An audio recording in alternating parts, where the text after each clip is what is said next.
And welcome back to Kelly's Bar, Mahoney Avenue in Youngstown. This is Yards After Contact. My guests for this segment are from Poland High School, Poland Bulldogs, Coach Ryan Williams and Colt McFadden. Gentlemen, thank you for coming to the show. Really appreciate that. Thanks for having us. Let's start with you, Coach Ryan. Can you sum up your season in a nutshell? Maybe we'll start there. Boy, it's been a whirlwind. Being the first year as head coach, and you always talk about the season, the ups and downs, and the roller coaster ride. It sure has exemplified that. We've had some great highs, great wins, great growth, and had some disappointing losses. And it's really run the full gamut. It's kind of coming full circle to this week's ball game against Canfield. Your first season at the helm. Give us a little background. I know you've been not only at Poland, but tell us about your playing career and where your background. From Boardman High School. Okay. Played for Bill Boren. Yep. And then back in the Steel Valley days, that left a deep impact on me and kind of the way things, were, the way offenses were and defenses and that kind of era. So that really impacted me. Had an opportunity, started coaching in 1992 down at Crestview with Paul Holia, and then a couple years there, I spent a couple of spring balls at Youngstown State as a student assistant, just kind of hanging out, grabbing what information I could, and then ended up revisiting. Spent a year at Cardinal Mooney, 1995 for Coach Butchie, and then got back with Coach Julia when he got the Poland job, and then spent about 5 or 6 years at Austintown Fitch, and then got a teaching job when Coach Brungard got the job back at Poland, and I've been there since. So it's been about 22 or 23 seasons altogether. Goes fast, doesn't it, when you think about it? Sure does, no doubt. Now, you were a longtime defensive coordinator for Coach Brungard, or Coach Brungard and for Neil Coppett at Austintown Fitch as well. As you still kind of take some of those lessons that you learned in your coaching career, did you bring them to your head coaching job? Oh yeah, I tried to. Being an American history teacher, I'm very aware of things that happened in the past and how they impact, currently. And that was, I tried to. We've tried to make the Poland team, the Poland, program, kind of a best of everywhere I've been, and take a little bit here and a little bit there, and tried to make it represent all the places I've been and all that I've learned everywhere. How much of a mentor has Coach Brungard been for you along the way? Still is. I still talk to him a couple times a week, and he is, such, for somebody who's actually my age, is so wise, so much wisdom. He's, it's so easy to talk to and communicate with, and the football lessons are certainly important, but some of the life lessons he's able to teach go beyond football. That's for sure. Is there any certain thing you've carried from his program into yours? I think, or a couple things? Yeah, I think the way you handle kids, the way you treat people is important. You see some guys maybe aren't, but the way he treated people, the honesty he approached people with, I've tried to, picked up from that and hopefully emulated that as best I could. Your season, Ryan, was there a turning point, good or bad, for you this year? The Howland game was kind of big, wasn't it, early on? It was a great ball game for 3.5 quarters. Really, I thought we played great.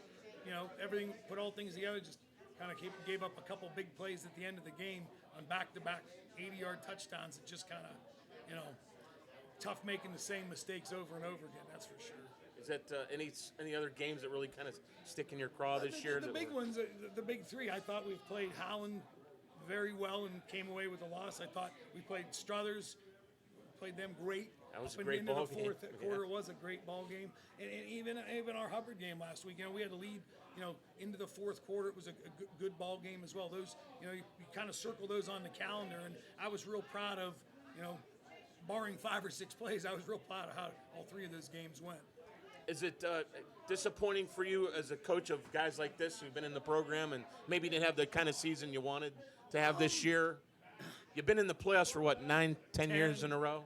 Yeah, it is. And we talk to the kids after every, game about what can we learn from it, what can we take away from, and, the unfortunate is that it happens. I mean, the years, you got to learn lessons. Right? We talk to kids that, high school football is great because it teaches you lessons. You don't always get to pick the lessons that you learn, though. And it's been frustrating to be part of that 10-year process. But we'll learn lessons from it. Did it live up to your expectations as a head coach? What you thought it would be like? Yeah, that's exactly what I thought. That's why I stayed an assistant for 22. No, that's not. It's been great. It's it's exceeded expectation in a lot of ways. There's things that, it's like being a husband or a father. You're never really ready for it. You just hope you can kind of handle what's thrown at you.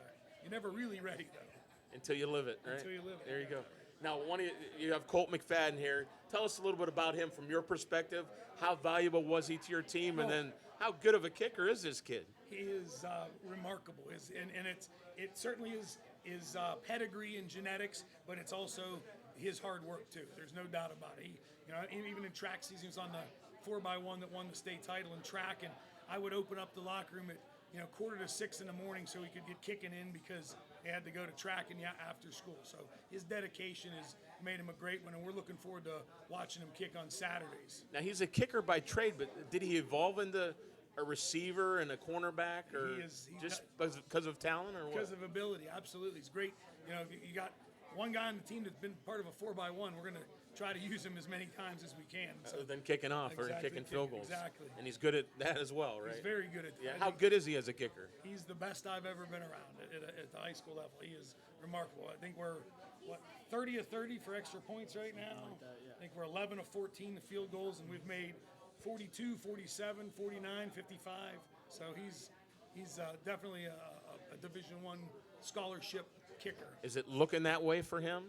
I think all signs point to that. Certainly, the recruiting of a kicking process, I guess, is a little different, and we're learning as we go how that works. And he's done all the right things, gone to all the camps, made all the right connections, and I think he got a visit tomorrow night at University of Pittsburgh to see Coach Narduzzi, who his dad kicked for. So that's nice. His dad kicked for his father, and that'd be a pretty neat little side story. That's a nice little connection there. Yeah. So hopefully that pans up for us. Tell us about why a kicker. Is it the obvious reasons for you?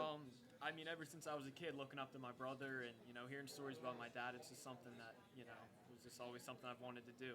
Tell us what you know about your dad as a kicker. Oh, I mean, just him coming up through YSU, an amazing story about him playing soccer and then evolving to a football kicker and ended up playing in the league for 6 years is something really cool.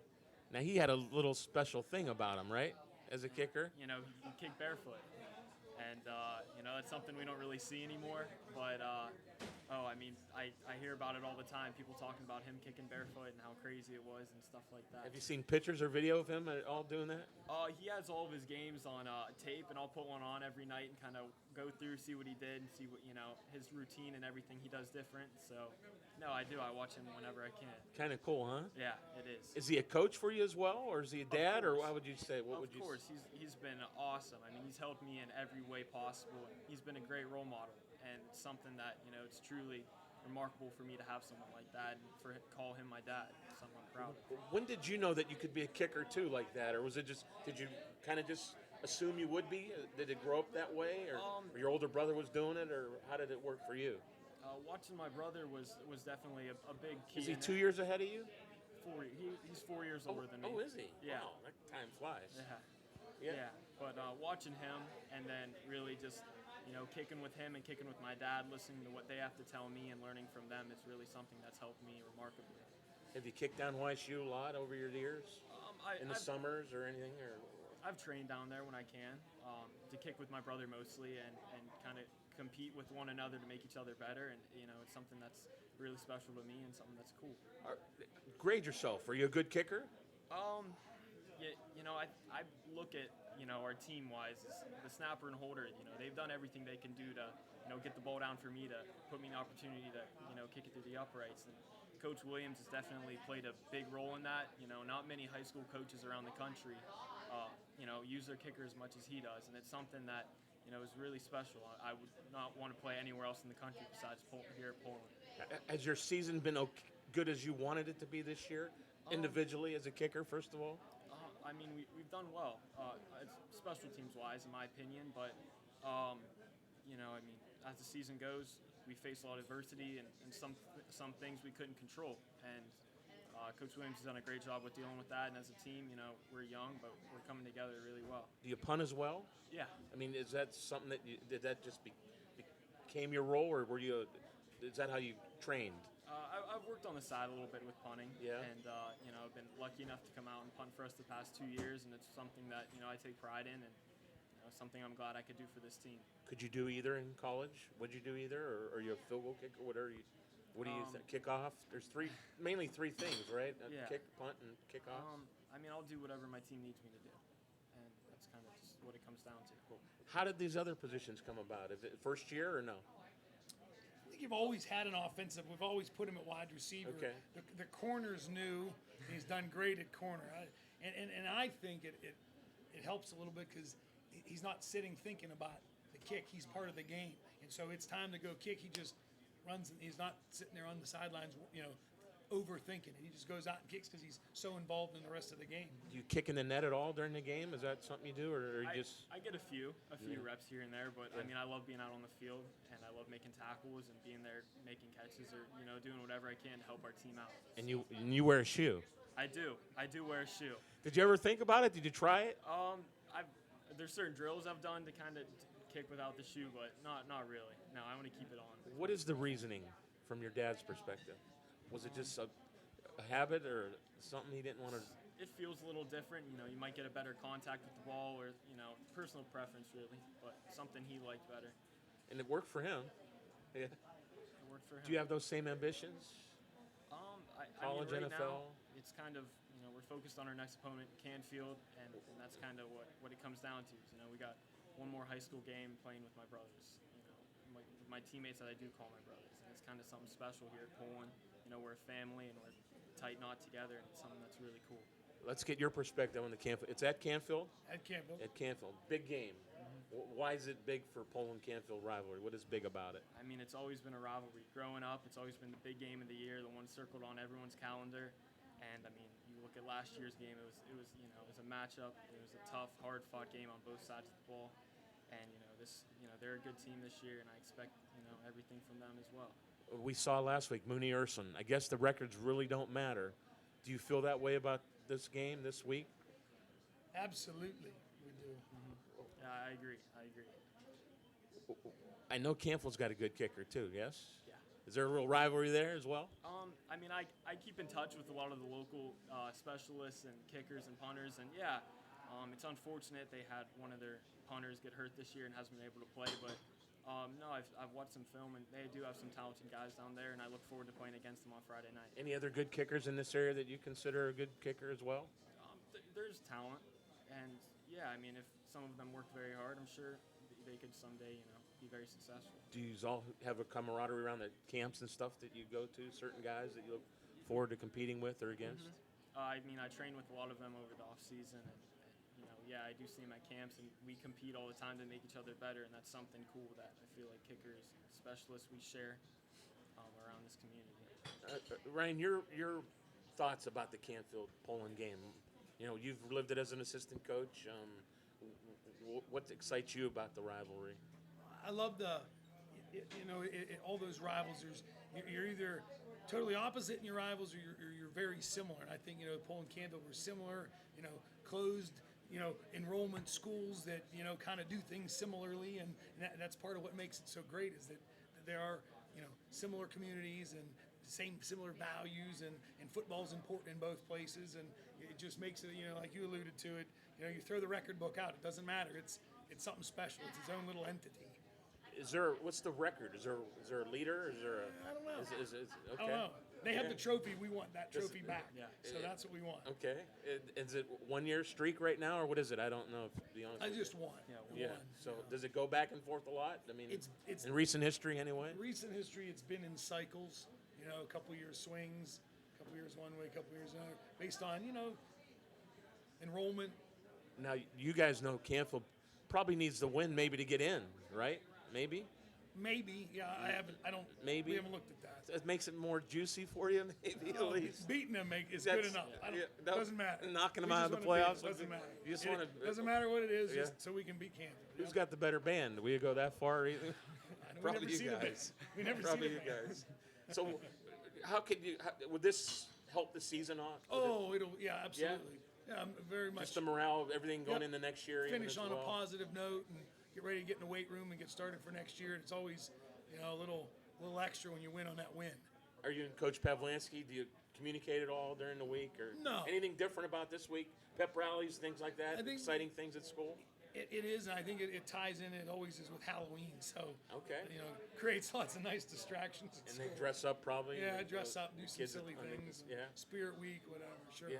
Well, it's just been obviously. Can you kind of put the season in a nutshell? Has it been a good experience overall? Maybe. I from think your it's been a good perspective? experience from everybody. I think if anybody that's been part of it, if they, were willing to kind of look around and take it all in, there was a lot to be learned.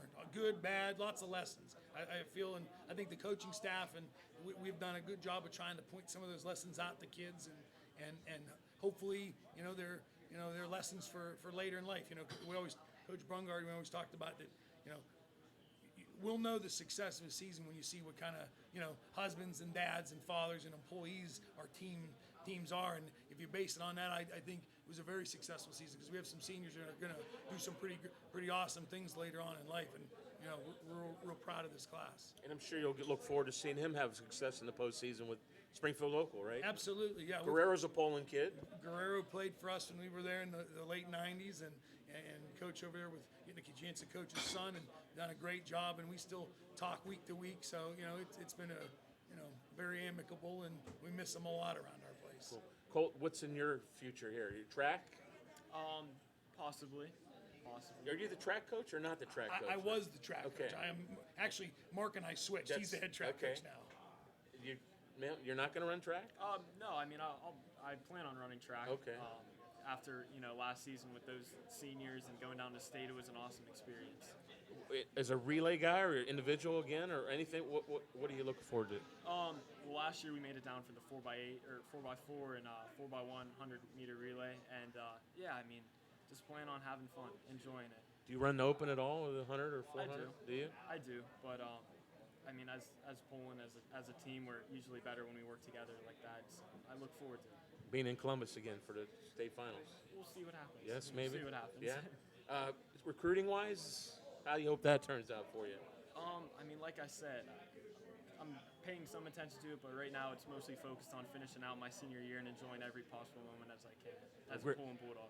Great. Wish you all luck on your visit to Pitt coming up here, and hopefully things will go well. And on February, you'll have somewhere nice and happy to be signing with, hopefully, Division I program. Thank you. All right? Ryan, good luck against Canfield this weekend. Thank you very much. Yep, We thanks. appreciate it. And thanks for coming. Appreciate both Thanks of you for guys. having me. Say hello to your dad for me. We go back a few years as well. And that'll do it for this segment from Mahoning Avenue, Kelly's Bar in Youngstown, Ohio, with Yards After Contact.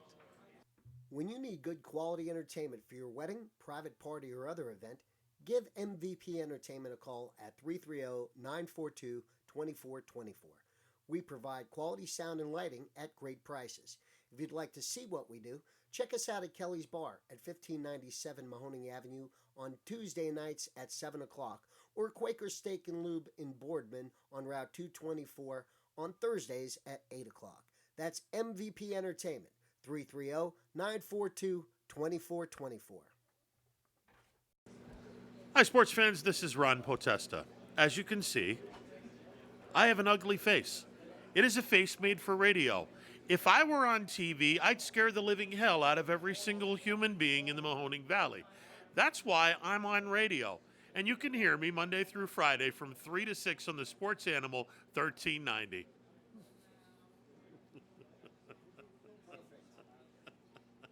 And welcome back to Kelly's Bar, Mahoning Avenue in Youngstown, Ohio. This is Yards After Contact. Special guest here, longtime friend, been in the sports business for a while.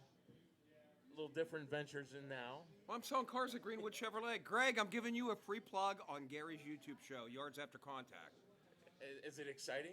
What, selling cars? Yeah. Next question. No, it is. I honestly, listen, I couldn't work for a better boss, and I think I'm doing well for him, but it's hard to leave media. You know what that feels like. I mean, when it's in your blood, it's in your blood. But no, I love working. A great group of people. It's like a family atmosphere there. I love it. Mr. Sports, people might not know that, or they do know it. Where did that name come from, and is it still alive, obviously, now with your new venture that you're involved with? You know what? It's funny because when I sell a car, I'll put you have to put your name on the board and what the car is and everything, and I put Mr. Sports on the board. And in the car selling business, I think I have a unique advantage in that I've got to meet so many people over media. And so you go from a disc jockey or sports announcer and, oh my gosh, we love your work and you're great, and you work a lot less hours, to car sales is like, oh, you're a salesman. And there's such a standoffish feeling in the beginning. But advantage I have, oh, are you Mr. Sports? I used to listen to you on the radio, so you break down a lot of barriers, and they feel like you're friends before you even get started. You know, it's great. You got a customer and you don't even know it. Yeah, And they walk in yeah, the door. yeah, it happens a lot. Okay, McDonald graduate. Yeah. What year? And Okay. really, I'm gonna. It is what it is. Gary, you're gonna get me I'm right there going with on you, this. pal. 1981 is when I graduated. I played for Andy Golubeck's undefeated 10-0 There you 1980 go. football team, second in the state Associated Press. Back then, first year of computer, and you see like 8 teams qualify now for each region. There's like 9 billion divisions. We finished 5th or 6th in our region. Despite going 10-0, we had no control over our schedule. We took care of most teams handily, and we didn't get an opportunity, and were denied a chance to display our postseason prowess in the playoffs, which, we still talk about that, what could have been if only we'd had an opportunity to perform. But back then, they only took 2 teams, and we weren't even close, so we got denied that. So where did it go from John Bacho to Mr. Sports? Well, I interned. I went to Youngstown State University. I Did we interned there. high school career ended? Is that football is done? Yeah. I played quarterback for Andy Golubeck for 1 season. I don't know why I didn't go out before then. My dad was a longtime football coach, as you know, Gare, and I played ball for him growing up. And then I took some time off, and I went out for senior year, best year of my life. And that was pretty much it for the football arena, except for playing intramurals at YSU. And we went 6-0 one year, so I thought that was guys quarterback then, intramural. Baseball, I pitched for Vince Pellegrini, who made the Ohio High School Baseball Coaches Hall of Fame, so I'm very proud of that. I was one of his top pitchers from 1980 to 1981, and then I played 1 year of Double-A baseball as a pitcher in Warren at age 22. And what eventually happened, I interned at WYSU 88.5 FM under the late Bill Foster. Started as a news person, believe it or not, and it's not something I probably wanted to do. I knew I wanted to be a sports broadcaster. You grew up in the 70s, like, right? Sort of, yeah. Or am I dating you? No, I I'm don't an know. 82 graduate. Okay, 82, so you get it. So I grew up listening on lazy Sunday afternoons to the likes of Joe Tate and Herb Scoring. It's a beautiful